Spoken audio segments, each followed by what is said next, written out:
let's be real about this. Unless it's a fan favorite director from the MCU, like Taika, whoever takes on Guardians 3 is gonna be hated for the sheer fact that they can't live up to the hype.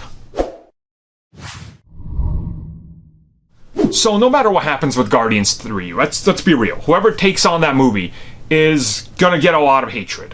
Even if he delivers a movie that's better than Volume 1 and 2, there's gonna be a lot of hatred. Certainly, you know, we've seen this happen with other directors in the MCU. Peyton Reed taking over for Edgar Wright. There was literally reviews that were like, well, Edgar Wright's movie would have been better. How do you know this? But, you know, Edgar Wright, Hollywood favorite for geeks, so naturally you want to support that dude, and they sure did.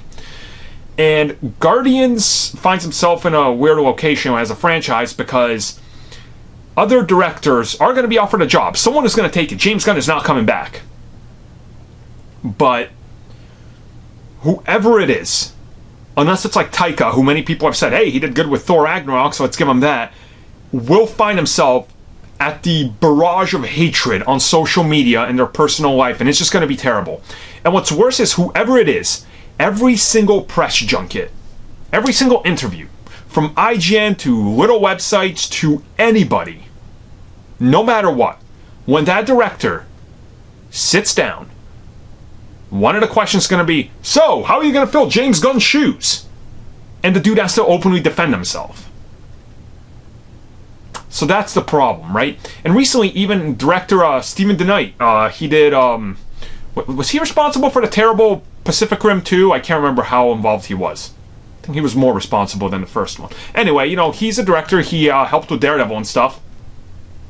He was asked, hey, would you like to take over? He was like, no, no.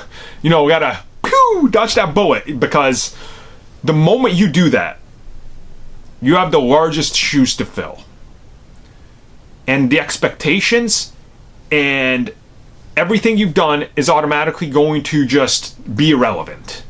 You can be like the biggest darling in the MCU. The Russo brothers could be announced as taking over, and people would hate it because being like, oh, well, they didn't do as good as Infinity War, in your opinion, right? And that's the big problem they find themselves in. So, best of luck to whoever it is, because it's going to be bad. Let's just say it like that. Even if you deliver a movie that's better than what James Gunn did, you will undoubtedly find hatred just due to the toxicity of the fans. It's not fair, but that's the world for you, and that's how this community works now. Unless you're Rian Johnson, then anybody that replaces him is automatically like the golden boy of Star Wars.